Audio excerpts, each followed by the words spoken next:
학생 여러분 안녕하십니까? KJSO 2단계 온라인 강의. 오늘은 화학 분야로서 원소, 화합물, 동위원소와 관련된 내용을 진행하도록 하겠습니다. 자, 본 온라인 강의의 출처는 고등학교 화학 1, 2 교과서, 교학사에서 출판한 책과 상상 아카데미에서 출판한 책을 참고로 만들어졌음을 학생 여러분들한테 안내하겠습니다. 자, 여기 여러분들 화학식이 보이죠?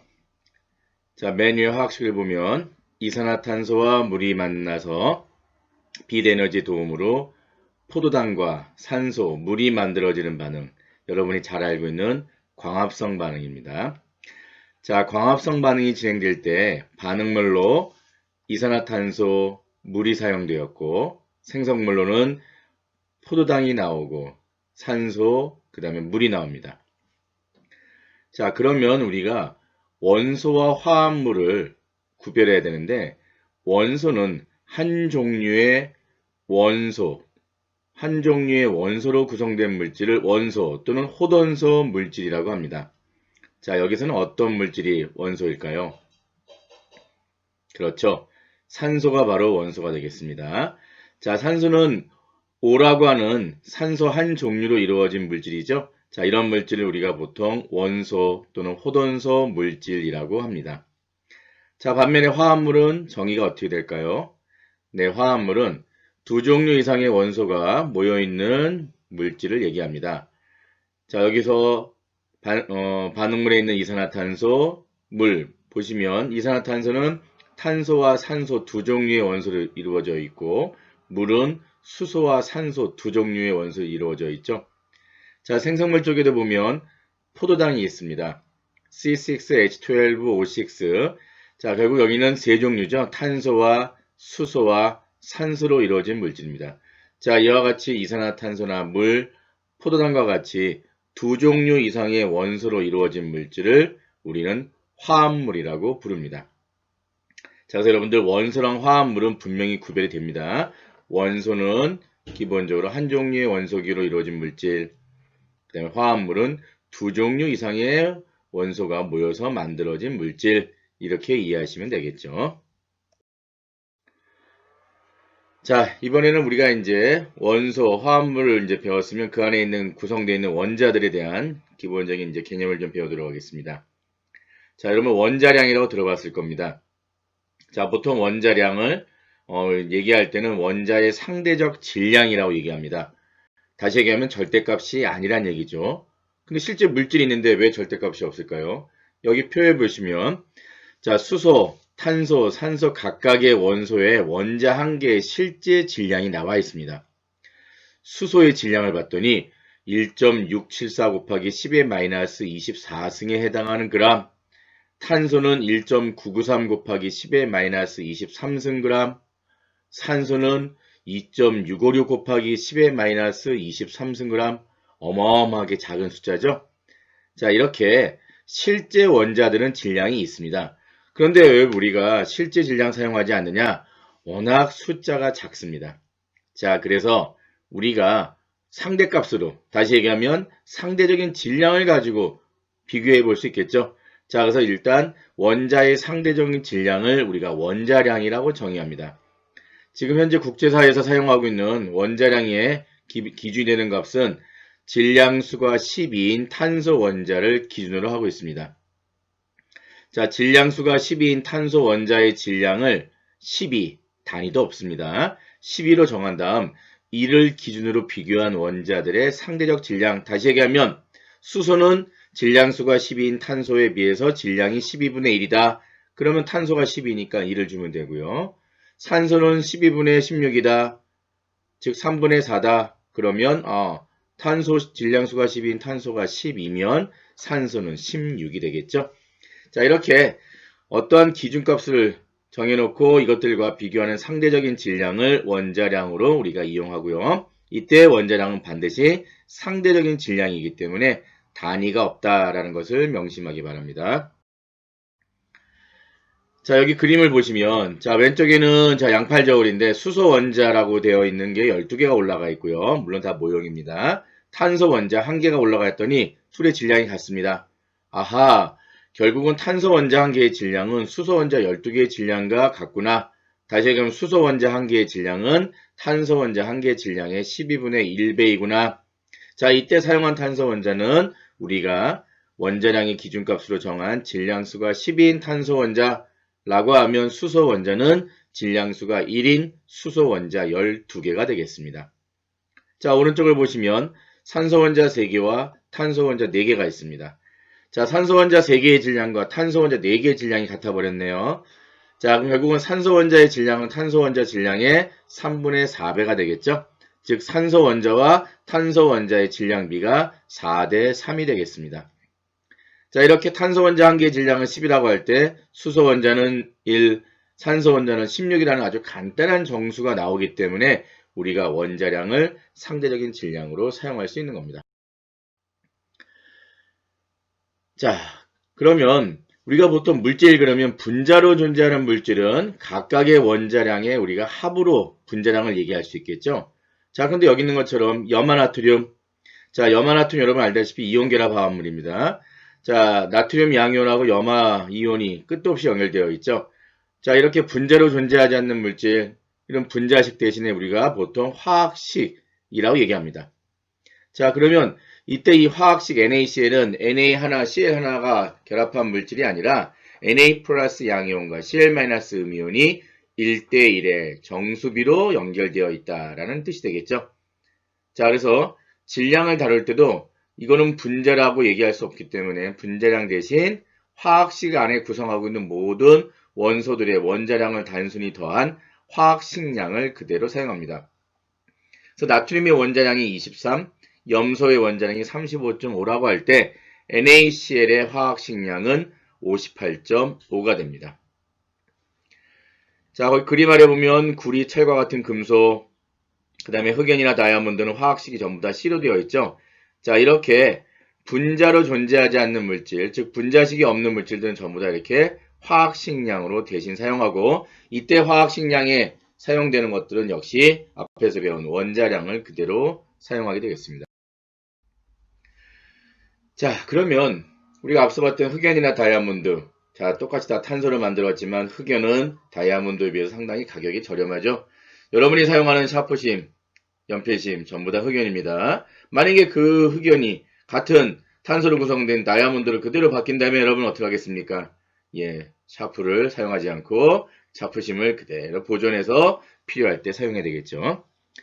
자, 흑연이나 다이아몬드 12g 속에 들어있는 탄소 원자수가 얼마가 되는지 한번 알아보겠습니다.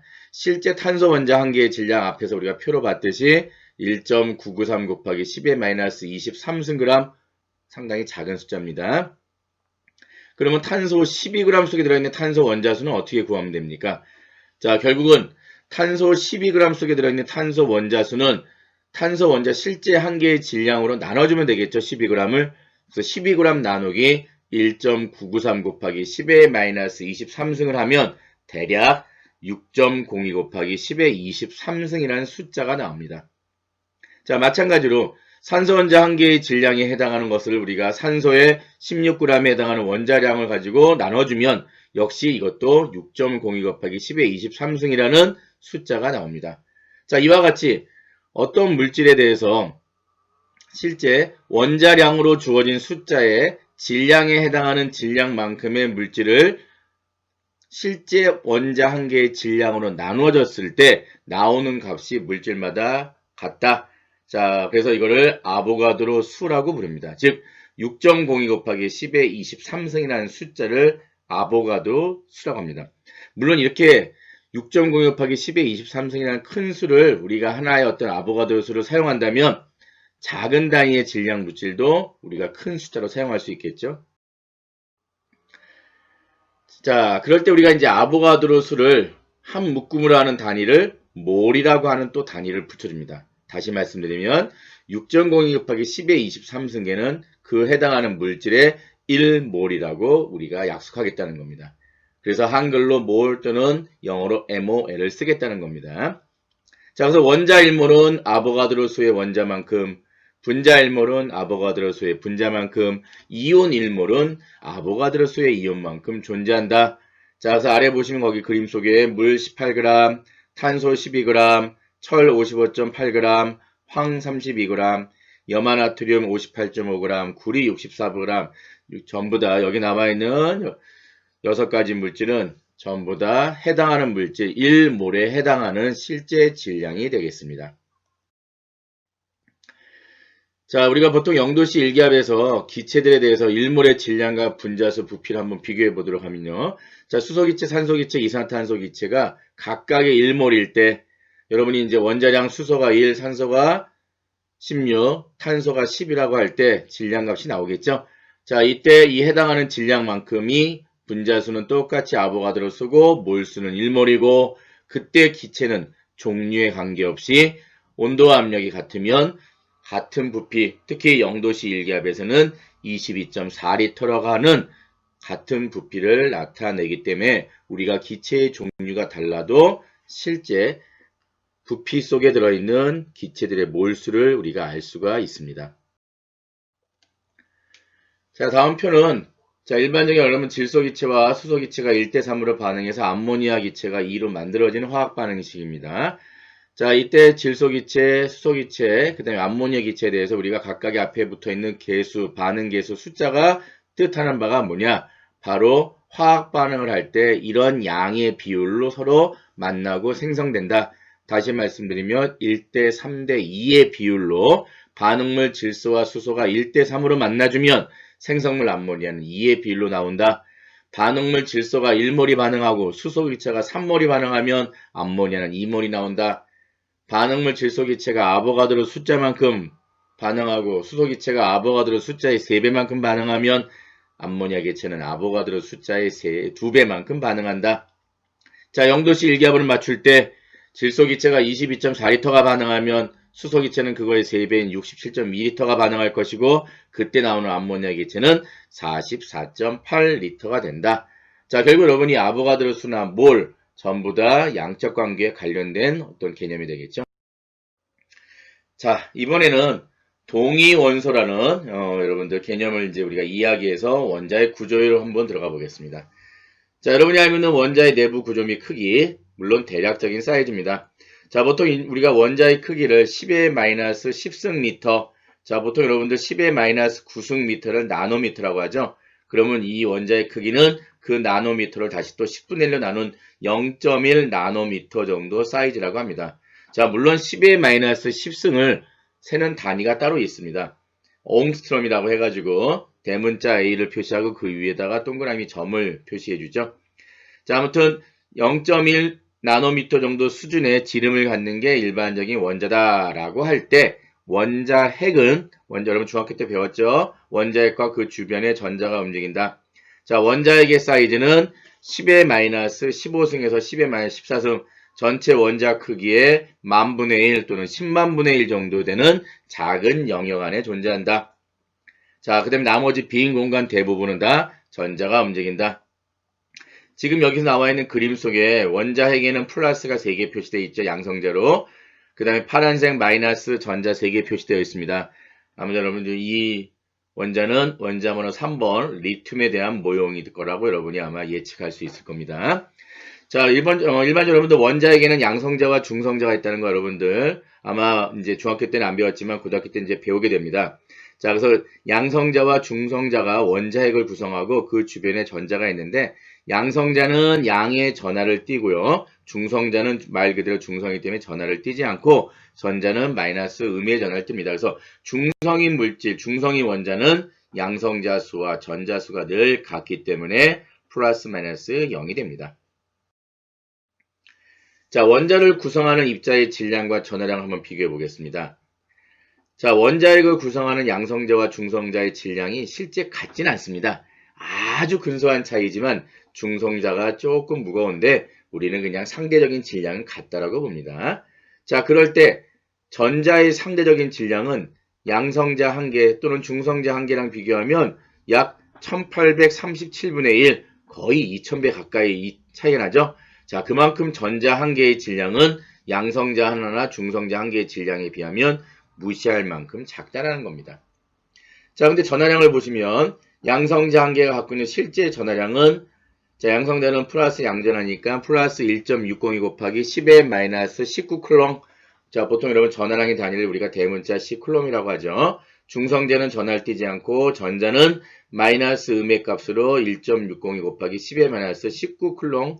자, 그래서 상대적인 전하량을 비교하면 질량은 2000배 차이 나지만 양성자와 전자는 1대1의 상대적인 전하량을 나타내는데 양성자가 플러스 양전하니까 플러스 1, 전자는 마이너스 1, 중성자는 그대로 0으로 갑니다. 자, 아래 그림을 보시면 여러분들 원자번호 1번 수소, 그 다음에 6번 탄소, 7번 질소, 8번 산소 나와있죠.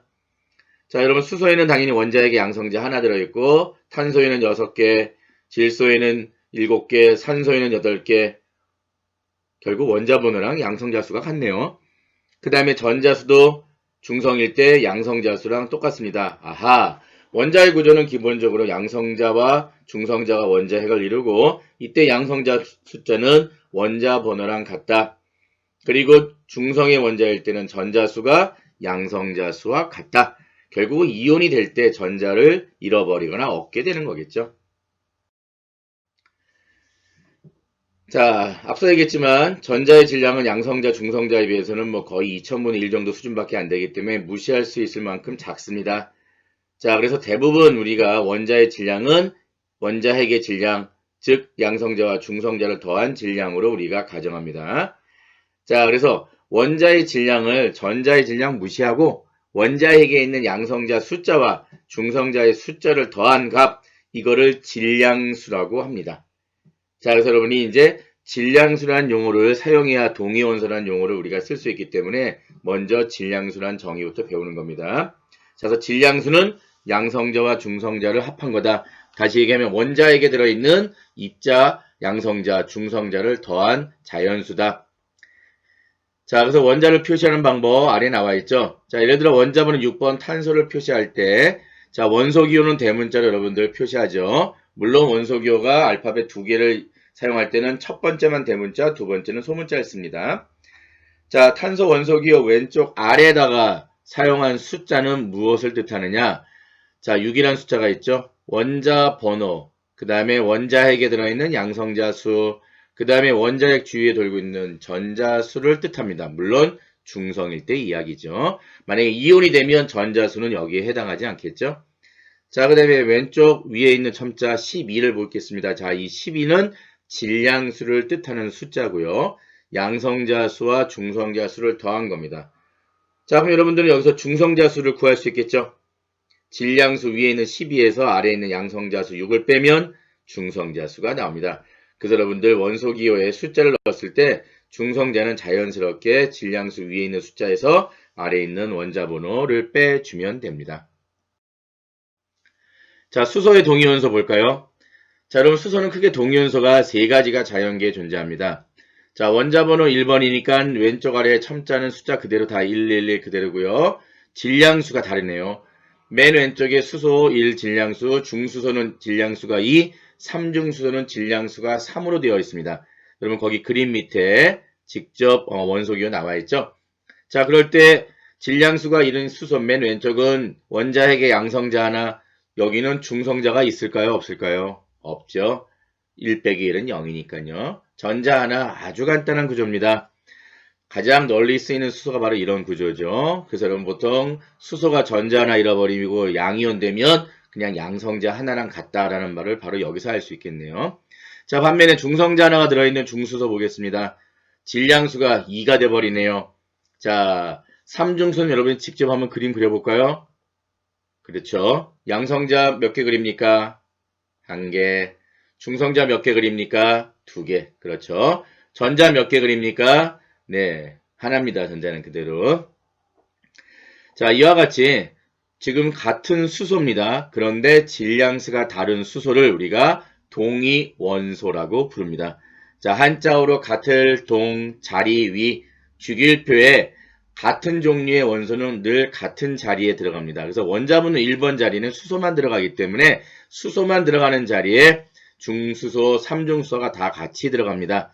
자, 그래서 동위원소는 양성자수와 전자수가 같고 그 다음에 중성자수만 다르기 때문에 결국은 화학적 성질은 비슷하지만 물리적인 성질, 아무래도 중성자 개수에 따라서 질량이 달라지겠죠? 물리적인 성질은 다르다. 결국은 같은 성질의 물질이지만 질량 차이가 있다. 그렇게 이해하시면 되겠습니다.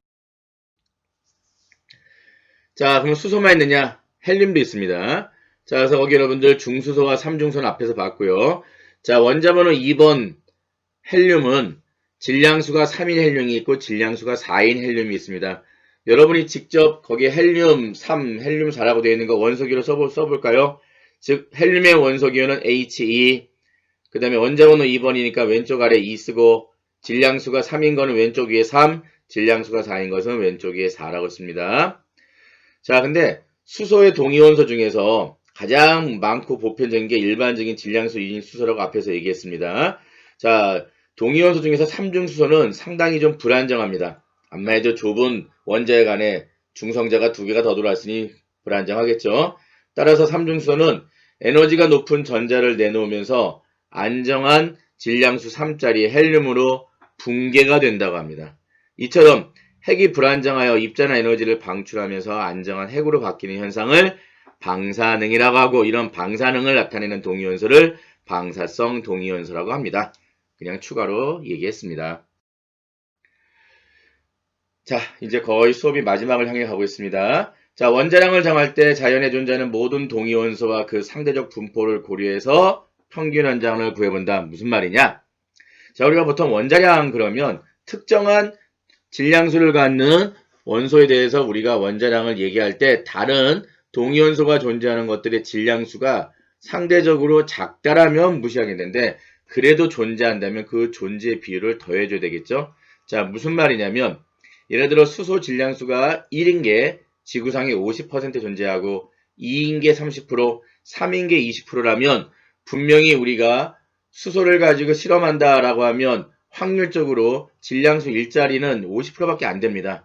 자, 결국은 질량수 2나 질량수 3을 가지고도 우리가 실험할 수 있기 때문에 평균적인 원자량은 각각의 동위원소들의 존재 비율과 원자량을 다 곱한 다음에 전체를 다 더해서 실제 우리가 100분위로 하는 거니 100분 비율로 구하는 거니까 나누기 100을 해주면 되겠습니다.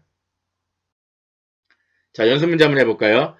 자, 예를 들어 여러분 자연계 탄소 중에 질량수 12하고 13 두 종류만 있다라고 가정합시다. 나머지 질량수 14 이런 것들은 이제 여러분들 존재 비율이 워낙 작기 때문에 그냥 무시합니다. 자, 98.93%의 자연계 존재 비율을 갖는 질량수 12탄소와 1.07%의 질량수 13짜리 탄소가 있습니다.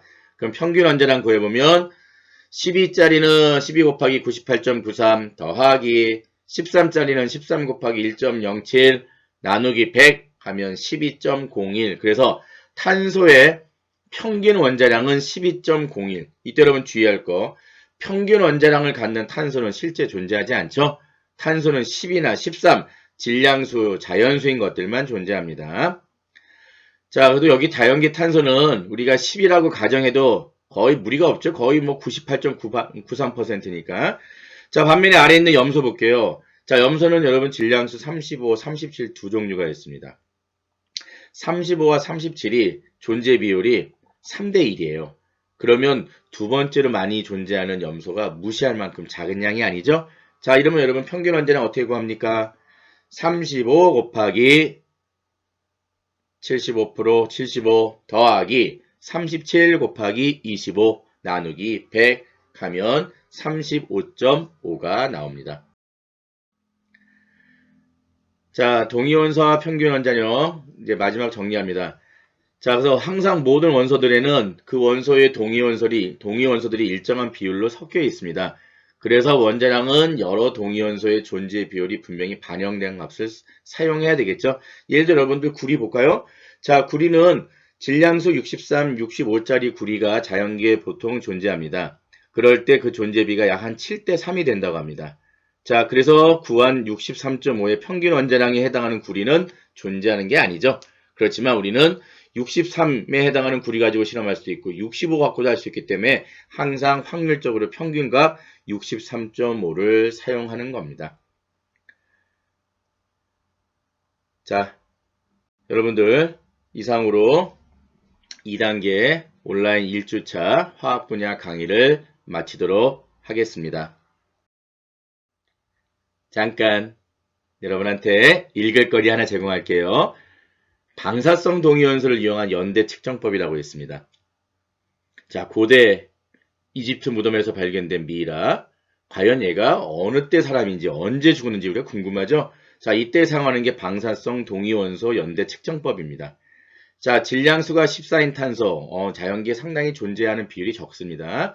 자, 질량수가 14인 탄소가 산소와 결합한 이산화탄소가 있고요. 질량수가 12인 탄소가 산소와 결합한 이산화탄소가 있는데 얘네들이 항상 대기 중에 일정 비율로 섞여서 식물에 흡수된다고 합니다.